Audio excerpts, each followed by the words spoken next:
PFS loan hub Malayalam ചില്ലറക്കാരനല്ല എന്ന് പറഞ്ഞു കഴിഞ്ഞാൽ കേരളത്തിൽ തന്നെ എനിക്ക് തോന്നുന്നു ടോപ്പ് ടയറിൽ പെട്ട കേരളത്തിലെ one of the oldest associate ആണ്. നമ്മൾ സിബിൽ ഇമ്പ്രൂവ് ചെയ്യാനുള്ള ടെക്നിക്സ് ഉണ്ട്. അത് നമ്മൾ ഈ പരസ്യം കാണുന്ന പോലെ 25,000 രൂപ കൊടുത്ത് 50,000 രൂപ കൊടുത്ത് സിബിൽ ഇമ്പ്രൂവ് ചെയ്യാമെന്ന് പറയുന്നത് വെറുതെയാണ്. തുടക്കം ശരിക്കും വളരെ സ്ട്രഗ്ലിംഗ് ആയിരുന്നു. കാരണം എന്ന് വെച്ച് കഴിഞ്ഞാൽ ഞാൻ HDFCയുടെ ഒരു പേഴ്സണൽ ലോണിൻ്റെ അസോസിയേറ്റ് ആയിട്ടാണ് സ്റ്റാർട്ട് ചെയ്തത്. വളരെ ചെറിയ സ്പേസിൽ സ്റ്റാർട്ട് ചെയ്തത്. ആ സമയത്ത് ഒരു കസ്റ്റമറുടെ അടുത്ത് അങ്ങോട്ട് ചെന്ന് ലോൺ വേണമെന്ന് ചോദിക്കുന്നത് തന്നെ വളരെ അത്ഭുതകരമായ ഒരു കാര്യമായിരുന്നു. കാരണം ലോൺ കിട്ടാൻ വളരെ ബുദ്ധിമുട്ടാണ്.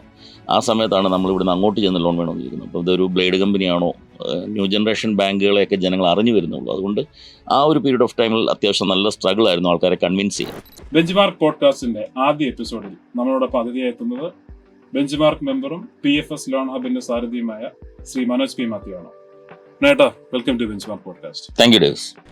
PFS ലോൺ ഹബ് എന്ന് പറയുമ്പോൾ നമുക്ക് എല്ലാവർക്കും അറിയാം, ലോൺ കൊടുക്കുന്ന ഒരു സ്ഥാപനം എന്നാണ് പെട്ടെന്ന് നമുക്ക് മനസ്സിലാക്കി വരിക. എന്താണ് PFS എന്ന് എക്സ്പ്ലെയിൻ ചെയ്യാമോ? ലോൺ കൊടുക്കുന്ന സ്ഥാപനമല്ല, ലോൺ ബാങ്കുകളിൽ നിന്നും NBFCസിൽ നിന്നും അവൈൽ ചെയ്യാൻ കസ്റ്റമേഴ്സിനെ ഹെൽപ്പ് ചെയ്യുന്ന, അല്ലെങ്കിൽ കസ്റ്റമേഴ്സിനും ബാങ്കുകൾക്കും ഇടയിൽ നമ്മൾ ഒരു കൺസൾട്ടൻ്റ് ആയിട്ടാണ് വർക്ക് ചെയ്യുന്നത്. കൂടാതെ എല്ലാ ഫിനാൻഷ്യൽ പ്രോഡക്ട്സും നമ്മുടെ ഒരു റൂഫിൻ്റെ കീഴിൽ കൊണ്ടുവരിക എന്നുള്ള കോൺസെപ്റ്റോടെയാണ് നമ്മൾ സ്റ്റാർട്ട് ചെയ്തിരിക്കുന്നത്. പക്ഷേ PFS loan hub loans focused ആയിട്ടുള്ള ഒരു കമ്പനിയാണ്. അതായത് ഇപ്പോൾ ഒരു കസ്റ്റമർക്ക് ലോൺ വേണമെന്നുണ്ടെങ്കിൽ ബാങ്കിൽ അപ്രോച്ച് ചെയ്യുന്നതിന് പകരം നിങ്ങൾ അപ്രോച്ച് ചെയ്താൽ മതി. അതെ, നോർമലി വെസ്റ്റേൺ കൺട്രീസിലൊക്കെ ഡയറക്റ്റ്ലി ബാങ്കിൽ നിന്നും പോയി ഒരു ലോണോ അല്ലെങ്കിൽ ഒരു ഫിനാൻഷ്യൽ പ്രോഡക്ട്സും ഡയറക്റ്റ്ലി പോയി പർച്ചേസ് ചെയ്യാറില്ല. ഒരു ഫിനാൻഷ്യൽ കൺസൾട്ടൻറ്റിനെ കണ്ടിട്ട് അല്ലെങ്കിൽ ഒരു ലോൺ കൺസൾട്ടൻറ്റിനെ കണ്ടിട്ട് അവരുടെ ഒരു ഒപ്പീനിയൻ എടുത്തതിന് ശേഷമാണ് ചെയ്യുന്നത്. ആ ഒരു കോൺസെപ്റ്റ് ഇവിടെ വർക്കൗട്ട് ആക്കാൻ വേണ്ടിയിട്ടാണ് നമ്മൾ ഈ ഒരു കോൺസെപ്റ്റിൽ വന്നത്. ഒരു കസ്റ്റമർ അവർക്ക് ലോൺ വേണം എന്നുണ്ടെങ്കിൽ അവരുടെ പ്രൊഫൈൽ, അവരുടെ ഫിനാൻഷ്യൽസ് ഒക്കെ നോക്കി ഏതാണ് ബെസ്റ്റ് ബാങ്ക് അല്ലെ ബെസ്റ്റ് NBFC, അവിടെയൊക്കെ നമ്മൾ പ്രപ്പോസ് ചെയ്യും. അപ്പോൾ നമ്മൾ ഇന്നിപ്പോൾ നമ്മൾ ഒത്തിരി ലോൺ ഏജൻസ് അല്ലെങ്കിൽ DSSനൊക്കെ നമുക്ക് എല്ലാവരും കണ്ടുപരിചയമുണ്ട്.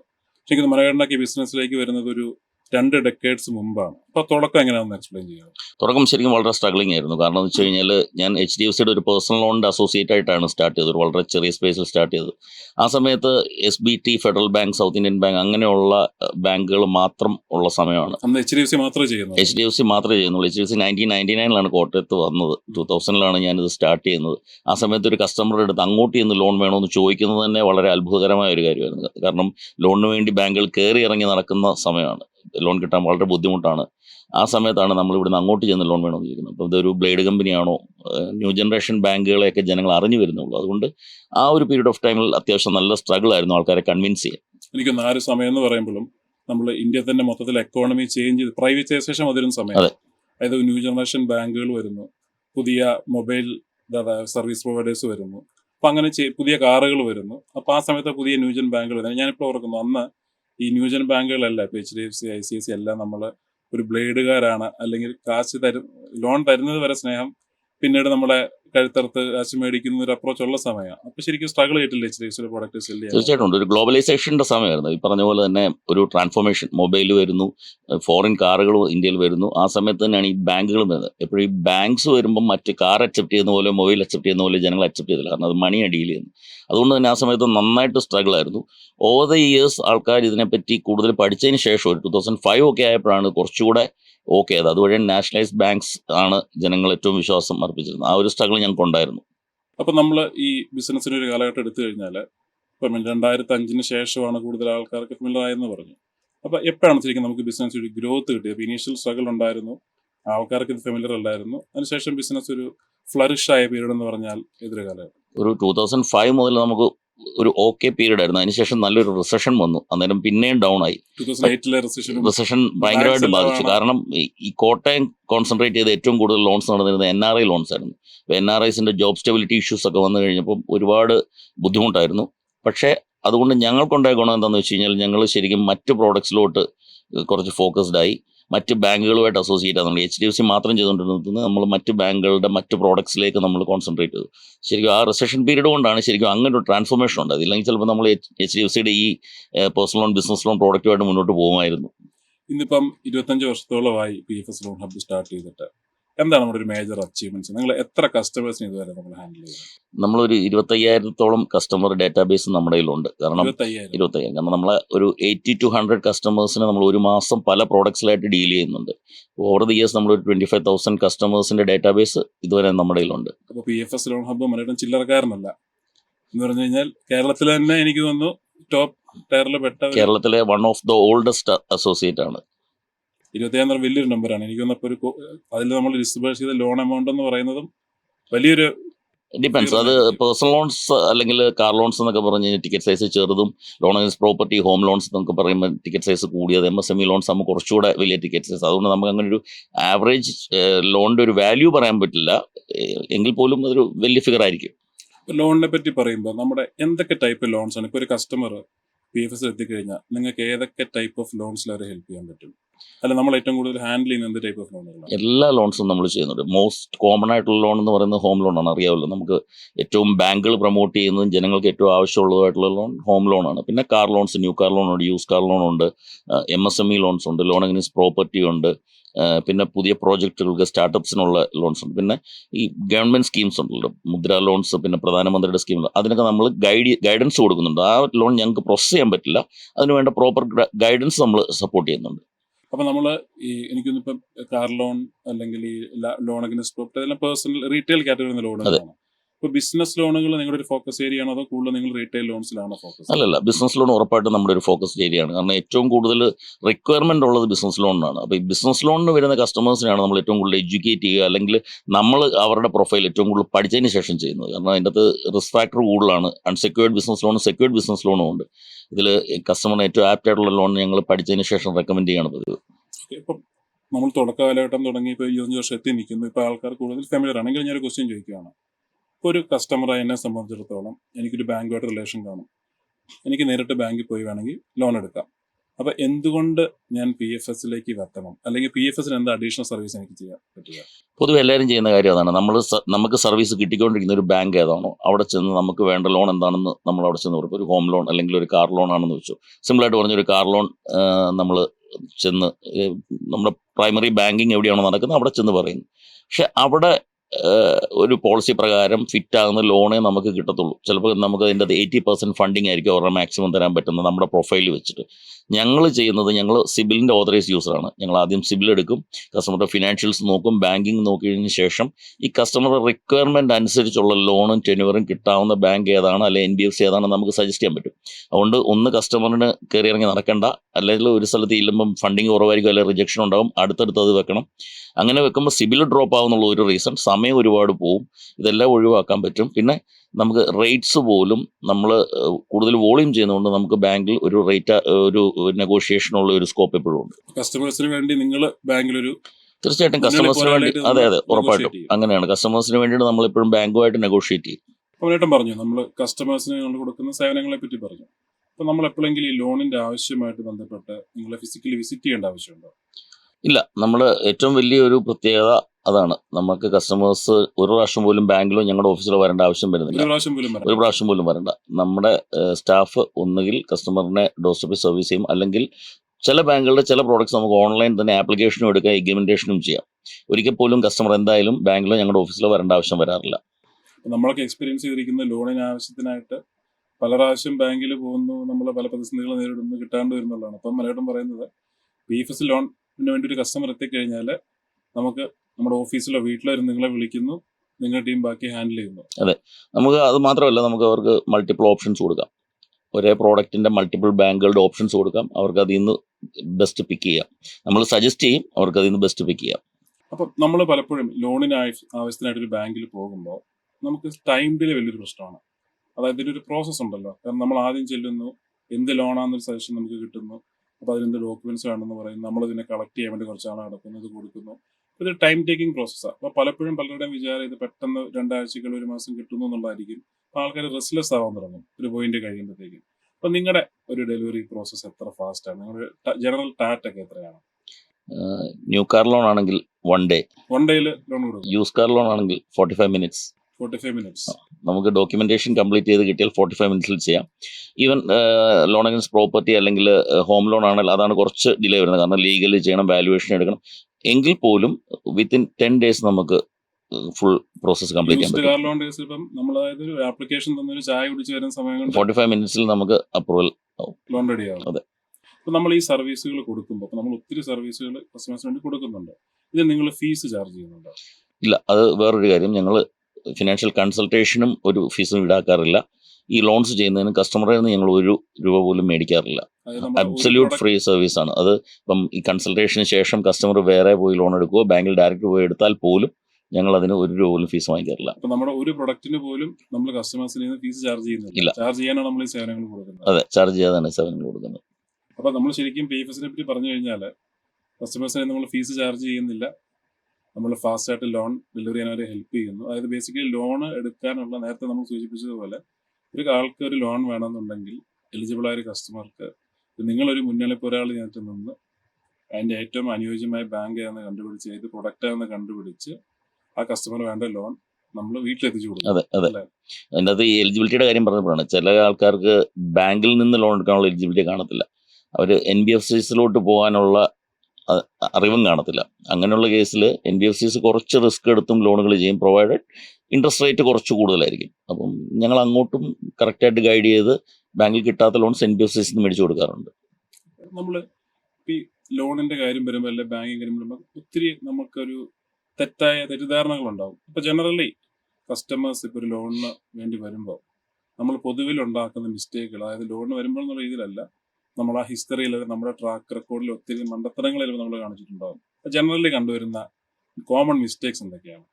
കോമൺ മിസ്റ്റേക്സ് ഒന്ന്, വളരെ സ്ട്രോങ് കസ്റ്റമേഴ്സ് പ്രോപ്പർ ബാങ്കിങ് നടത്താതിരിക്കുക. കൂടുതൽ ചിലപ്പോൾ ക്യാഷ് ട്രാൻസാക്ഷൻസ് ആയിരിക്കും. നല്ല ബാങ്കിങ്ങും ബാങ്ക് ആവറേജും ഉണ്ടെങ്കിൽ തന്നെ നമുക്ക് ശരിക്കും ഇൻകം പ്രൂഫ് പോലും ഇല്ലാതെ നമുക്ക് ലോൺ ചെയ്യാൻ പറ്റും.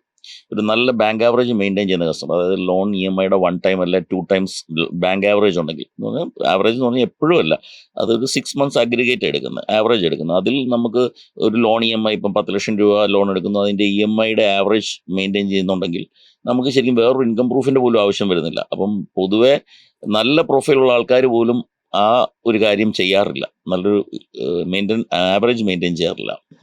എന്ന് പറയുമ്പോൾ നമ്മൾ ITR ബാക്കി അങ്ങനത്തെ നോർമലി നമ്മൾ ചെയ്യുന്ന ബാലൻസ് ഷീറ്റ് ഇതൊന്നും ഇല്ലാണ്ട് നമ്മുടെ SB അക്കൗണ്ടിന്റെ ആവറേജ് ബാലൻസിന് വെച്ചിട്ട് നമുക്ക് ഒരു ഇൻഡിവിജ്വലിനുള്ള ലോണാണ് SB അക്കൗണ്ടിൻ്റെ നല്ല ബാങ്കിങ് ഉണ്ടെങ്കിൽ നമുക്ക് അത് വെച്ച് ഈ പറയുന്ന എല്ലാ ലോണുകളും ചെയ്യാം.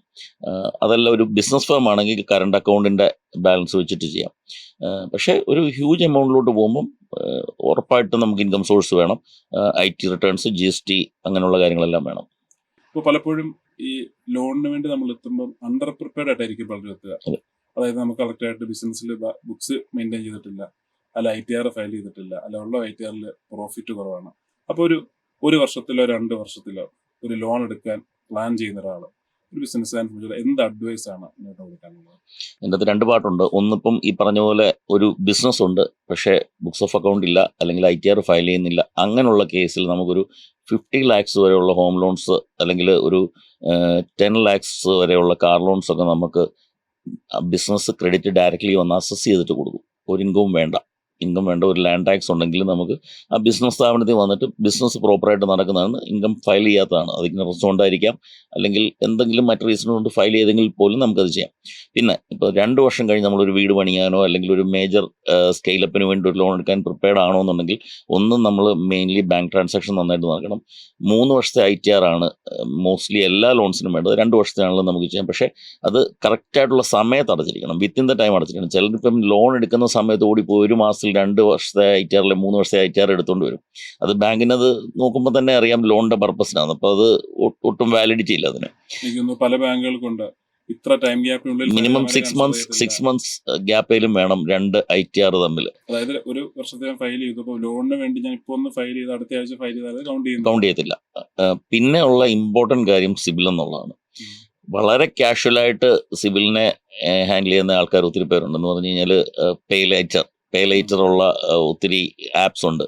അതിൽ നിന്നൊക്കെ പോയി വളരെ ചെറിയ എമൗണ്ട് ലോൺ എടുക്കുകയും അത് കൃത്യമായിട്ട് അടയ്ക്കാതിരിക്കുകയും ചെയ്യുക, അല്ലെ ക്രെഡിറ്റ് കാർഡ് ഒരു ഡിസിപ്ലിൻ ഇല്ലാതെ യൂസ് ചെയ്യുക, ഗോൾഡ് ലോണിൻ്റെ ഇൻട്രസ്റ്റുകൾ കറക്റ്റ് സമയത്ത് അടയ്ക്കാതിരിക്കുക, ഇതെല്ലാം നമ്മുടെ സിബിൽ സ്കോറിനെ വല്ലാതെ ബാധിക്കും. ഇത് ഒരു ഫിനാൻഷ്യൽ മാനേജ്മെൻറ്റ് ഇഷ്യൂ. ഇത് ശരിക്കും നല്ല പ്രൊഫൈലുള്ള കസ്റ്റമേഴ്സ് ആയിരിക്കും, അവരുടെ സ്കോർ 700-ൽ താഴെ പോകും. 700-ൽ താഴെ പോയി കഴിഞ്ഞാൽ മേജർ ബാങ്ക്സ് റീലുക്ക് ചെയ്യാൻ പോലും തയ്യാറാവത്തില്ല. പിന്നെ നമ്മൾ ഇതിനെല്ലാം ജസ്റ്റിഫിക്കേഷൻസ് ഒക്കെ കൊടുത്ത് നമ്മൾ ചെയ്തെടുക്കാറുണ്ട്. പക്ഷേ ഒരു പ്രൈമറി ലെവലിൽ അത് റിജക്ഷൻ ആണ് ഫസ്റ്റ് സാധ്യത.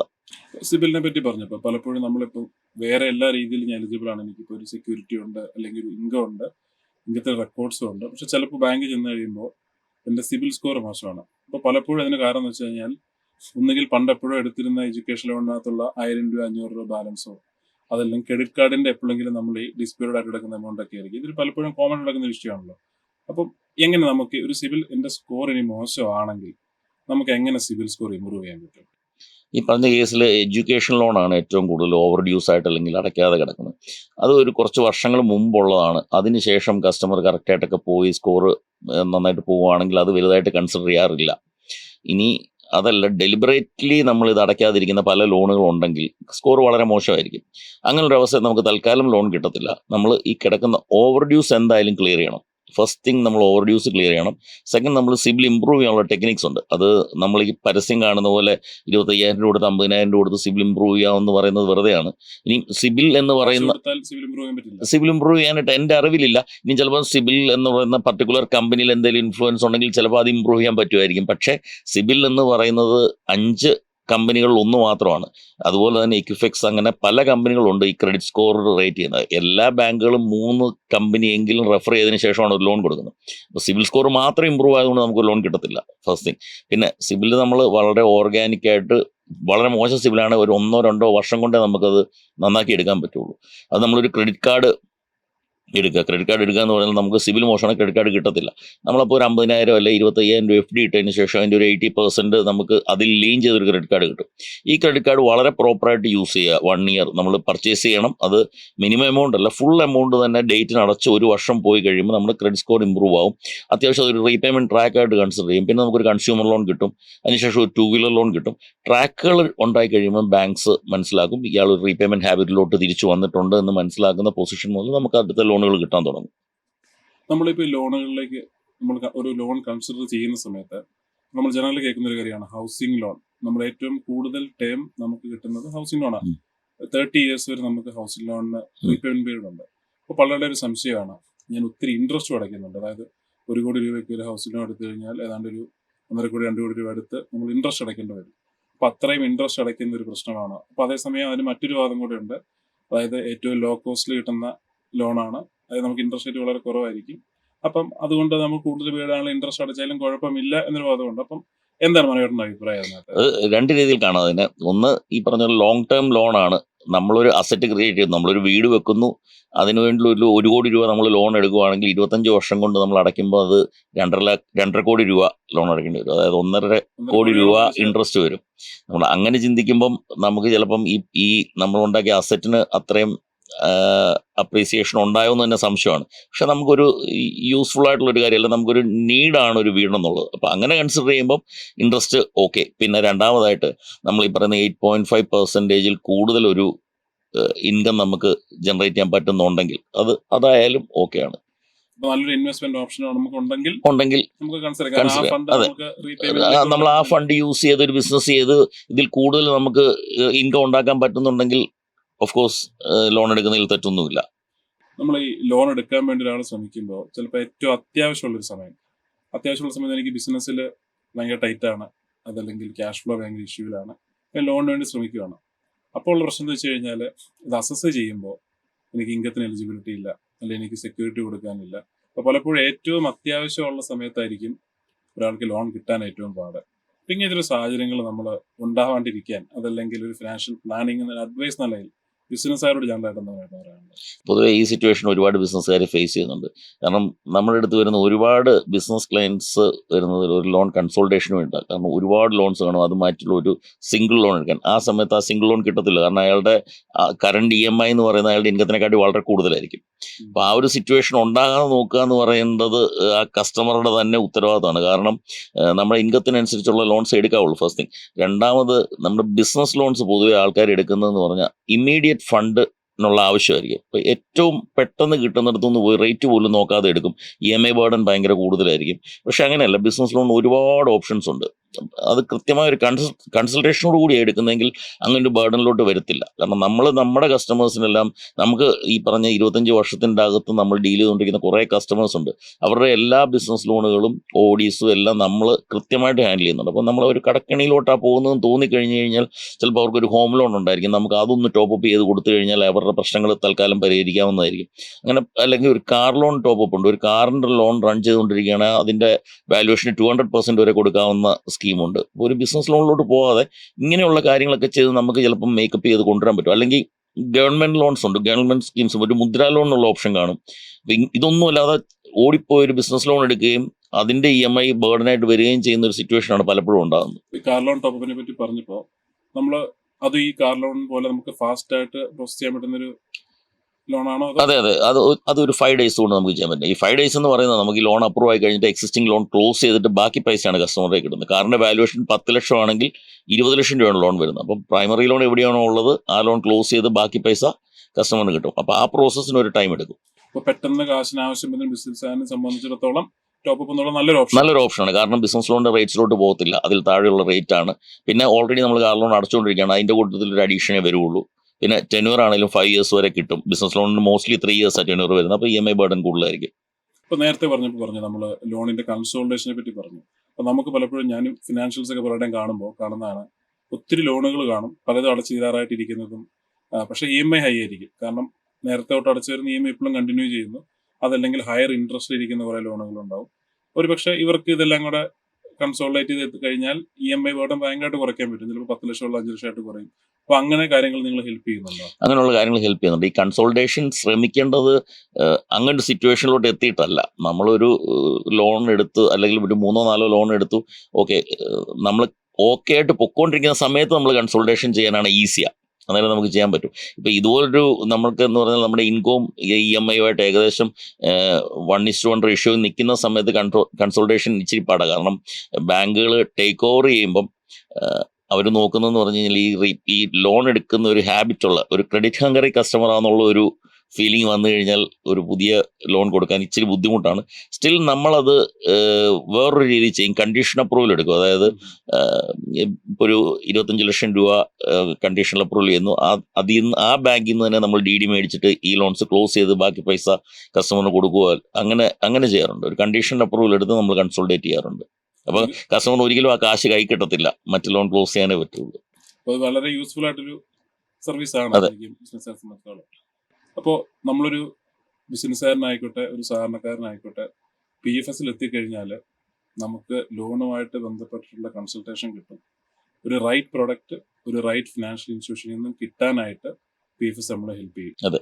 അപ്പോൾ ഈ ജേർണി ഇപ്പം നമ്മളൊരു വലിയ ഗ്രോത്തിലെത്തി, കേരളത്തിലെ one of the top DS എന്നുള്ളത് നിൽക്കുന്നു. ഇനി എന്താണ് വിഷൻ? ഒരു 10 വർഷത്തിൽ PFS എവിടെ എത്തും? നമ്മൾ ആദ്യം കേരളം മുഴുവൻ ബ്രാഞ്ചസ് എന്നുള്ള ഒരു ഐഡിയയിലായിരുന്നു. പക്ഷേ നമുക്ക് കൊച്ചി, മാവേലിക്കര 2 ബ്രാഞ്ചസും കോട്ടയത്ത് കോർപ്പറേറ്റ് ഓഫീസുമാണ് ഉള്ളത്. 3 ഓഫീസുള്ളത്. കാരണം ഞങ്ങളെ സംബന്ധിച്ച് ഞങ്ങൾ കോട്ടയത്ത് ഇരുന്നിട്ട് നമുക്ക് കാസർഗോഡുള്ള കസ്റ്റമറെ ഡീൽ ചെയ്യാൻ പറ്റുന്നുണ്ട്. അങ്ങനെ ഒരു കണ്ടീഷൻ വന്നപ്പോൾ നമ്മൾ ബ്രാഞ്ചസ് എന്നുള്ള കോൺസെപ്റ്റ് മാറി. അത് മാത്രമല്ല, പൊതുവേ നമ്മൾ ഇതിനെപ്പറ്റി പഠിച്ചപ്പോൾ ഫ്രാഞ്ചൈസി മോഡൽ ബിസിനസ്സുകളാണ് കൂടുതൽ സക്സസ്ഫുൾ ആയിരിക്കുന്നത്, അല്ലെങ്കിൽ കുറച്ചുകൂടെ നമുക്ക് ഈസി. കാരണം എല്ലായിടും നമുക്ക് ഓടിയെത്താൻ പറ്റത്തില്ല. അപ്പം നമുക്ക് മാനേജ് ചെയ്യാനും ബുദ്ധിമുട്ടാണ് നമുക്ക് റീച്ചബിൾ അല്ലാത്ത സ്ഥലങ്ങളിൽ. അപ്പം അങ്ങനെ ഒരു ഫ്രാഞ്ചൈസി മോഡലിലോട്ട് വന്നിരിക്കുകയാണ്. ഇപ്പം നമ്മൾ 5 ഫ്രാഞ്ചൈസി ഓൾറെഡി കൊടുത്തിട്ടുണ്ട്. 5 ഫ്രാഞ്ചൈസി ഓൾറെഡി ഉണ്ട്. അപ്പോൾ ഇനിയും ഫ്രാഞ്ചൈസി കൊടുക്കുന്നുണ്ട്. ഫ്രാഞ്ചൈസി നമ്മൾ ഇൻവൈറ്റ് ചെയ്തുകൊണ്ടിരിക്കുകയാണ്. ഇഷ്ടംപോലെ നമുക്ക് ആപ്ലിക്കേഷൻസ് വരുന്നുണ്ട്. എന്താണ് ഫ്രാഞ്ചൈസി കൊടുക്കാൻ നിങ്ങൾ എലിജിബിലിറ്റി വെച്ചിരിക്കുന്നത്? എന്താണ്? ശരിക്കും ഇതൊരു യങ്സ്റ്ററിനെ സംബന്ധിച്ച് അയാൾക്ക് ഒരു നല്ല ഓപ്പർച്യൂണിറ്റിയാണ്. കാരണം ഇത്രയും ബാങ്കുകളുടെ ലോൺ ചെയ്യാനായിട്ട് അറ്റ് എ ടൈം ചെയ്യാനായിട്ടുള്ള ഫെസിലിറ്റി. കാരണം ഞങ്ങൾ 25 വർഷം കൊണ്ടാണ് ഞങ്ങൾ ഇത്രയും ബാങ്കുകളുടെ റിലയബിലിറ്റി നേടിയെടുത്ത് നമുക്ക് ഇത്രയും കോഡ്സ് കിട്ടിയത്. അത് നമ്മൾ കാറ്റഗറി A DSI എന്ന് പറയുന്നത്. എന്ന് പറഞ്ഞാൽ ഞങ്ങൾക്ക് ബാങ്കുകളുടെ ഒരു ക്രെഡിറ്റ് ഫെസിലിറ്റി ഉണ്ട്.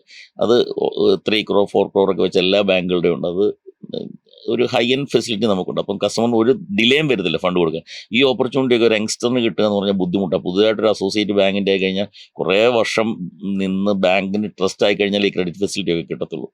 അപ്പം അവരെ സംബന്ധിച്ചൊരു 200 സ്ക്വയർ ഫീറ്റ് മുറിയും ഒരു 2 സ്റ്റാഫ് ഉണ്ടെന്നുണ്ടെങ്കിൽ വളരെ മാന്യമായിട്ട് എസ്റ്റാബ്ലിഷ്ഡ് ആയിട്ടൊരു ബിസിനസ്സിൻ്റെ ഫ്രാഞ്ചൈസ് തുടങ്ങി നന്നായിട്ട് ജീവിക്കാൻ പറ്റും.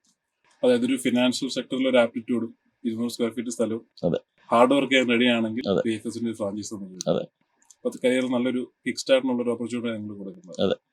ഓക്കെ, നമ്മളിപ്പോൾ ബിസിനസ്സിനെ പറ്റിയും എല്ലാം പറഞ്ഞു, ജനറലി ഉള്ള കാര്യങ്ങളെല്ലാം പറഞ്ഞു. ഇനിയിപ്പോൾ 1-2 ബിസിനസ്സുമായിട്ട് റിലേറ്റഡ് അല്ലാത്ത പേഴ്സണൽ കാര്യങ്ങളാണ്.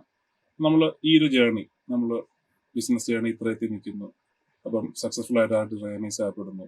അപ്പോൾ ജീവിതത്തിൽ സ്വാധീനിച്ചിട്ടുള്ള ഒരു വ്യക്തിയോ ബുക്കോ സിനിമയോ അങ്ങനെ എന്തെങ്കിലും ഉണ്ടെങ്കിൽ പറയാമോ? ബുക്ക് വളരെ ക്ലീഷ ആൻസറായിട്ട് തോന്നും. റിച്ച് ഡാഡ് പുവർ ഡാഡ് ആണ്. കാരണം ഒരുമാതിരി ബിസിനസ്സുകാരുടെ എല്ലാം അല്ലെ ബിസിനസ് മൈൻഡ് സെറ്റ് ഉള്ള ആൾക്കാരെ എല്ലാം ഒരുപാട് ഇൻഫ്ലുവൻസ് ആയിട്ടുള്ള ഒരു ബുക്കാണ് റിച്ച് ഡാഡ് പുവർ ഡാഡ്. അത് ഞാനൊരു ട്രെയിനിങ്ങിന് പോയപ്പോൾ ഒരു ട്രെയിനറിനോട് വായിക്കാൻ പറഞ്ഞതിന് ശേഷം ഞാനത് വായിച്ചാണത്. വളരെ നമ്മളെ പിടിച്ച് കുലുക്കുന്ന ഒരു ബുക്കാണ്. ഒന്ന്, പൈസ ഉണ്ടാക്കാൻ വേണ്ടി ജോലി ചെയ്യുന്നു, പൈസ നമുക്ക് വേണ്ടി ജോലി എടുക്കുന്നു. ഈ ഡിഫറൻസ് നമുക്ക് കൃത്യമായിട്ട് ഫീൽ ചെയ്യുന്ന ഒരു ബുക്കാണ്. തീർച്ചയായിട്ടും. അപ്പോൾ ഒരു ചോദ്യങ്ങളുള്ളത്, നമ്മൾ ജീവിതത്തിൽ തിരിച്ചു പോകാൻ സാധിക്കുകയാണെങ്കിൽ, അതായത് 2000-ലേക്ക് നിങ്ങൾ ബിസിനസ് തുടങ്ങിയ കാലഘട്ടത്തിലേക്ക് തിരിച്ചു പോകാൻ സാധിക്കുകയാണെങ്കിൽ, ഒരു തിരുത്തണമെന്ന് തോന്നുന്ന ഒരു കാര്യം ബിസിനസ്സിലോ പേഴ്സണൽ ലൈഫിലോ ഉണ്ടെങ്കിൽ, കൂടുതലും ബിസിനസിന്റെ ആൻസറാണ് ഞാൻ പ്രതീക്ഷിക്കുന്നത്. ഇപ്പം ഞാൻ ഈ ബിസിനസ് വളരെ എൻജോയ് ചെയ്ത് ചെയ്യുന്നുണ്ട്. ആദ്യ സമയത്ത് അതൊരു ആവശ്യമായിരുന്നു. അതുകൊണ്ട് തന്നെ ആദ്യ സമയത്ത് ഒട്ടും എൻജോയ് ചെയ്തിട്ടില്ല. അതുകൊണ്ട് തന്നെ ഒരു വളരെ സ്ട്രക്ചേർഡായിട്ടല്ല ഞാൻ തുടങ്ങിയത്. മുന്നോട്ട് പോയ വഴിക്ക് നമ്മൾ സ്ട്രക്ചേർഡായി വരികയായിരുന്നു. ഇപ്പം തിരുത്തണമെന്ന് തോന്നിക്കഴിഞ്ഞാൽ ഞാൻ തുടങ്ങുന്ന സമയത്ത് തന്നെ വളരെ സ്ട്രക്ചേർഡായിട്ട് സ്റ്റാർട്ട് ചെയ്യാൻ പറ്റിയിരുന്നെങ്കിൽ കുറച്ചുകൂടെ നന്നായിരുന്നു. അല്ലെങ്കിൽ എൻ്റെ ഗ്രോത്ത് കുറച്ചുകൂടെ ഫാസ്റ്റ് ആയിരുന്നു. Thank you. ഇത്രയും സമയം നമ്മോടൊപ്പം ചെലവഴിച്ചതിൽ ബെഞ്ച്മാർക്ക് പോഡ്കാസ്റ്റിന് നന്ദി പ്രത്യേകം അറിയിക്കുകയാണ്. ജീവിതത്തിൽ വീണ്ടും ബിസിനസ്സിലും ജീവിതത്തിലും കൂടുതൽ വിവരങ്ങൾ ഉണ്ടാവട്ടെ. നമ്മൾ കണ്ടുകൊണ്ടിരിക്കുന്നതിന് എനിക്ക് പറയാനുള്ളത്, നിങ്ങളുടെ ഒരു ലോണിൻ്റെ ആവശ്യം ബിസിനസ്സിലോ പേഴ്സണൽ ലൈഫിലോ എന്തുമാകട്ടെ, നിങ്ങളിനി ഏത് ബാങ്കിൽ പോകണം, എന്ത് പ്രൊഡക്റ്റ് വേണമെന്ന് സംശയിച്ച് നിൽക്കേണ്ട. നമുക്ക് ഉത്തരമായിട്ട് PFS ലോൺ ഹബ് ഉണ്ട്.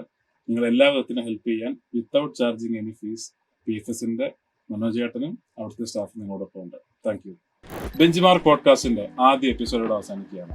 മറ്റൊരു എപ്പിസോഡിൽ മറ്റൊരു ബിസിനസ് സ്റ്റോറിയുമായി നമുക്ക് ഉടനെ കാണാം. Thank you and good bye.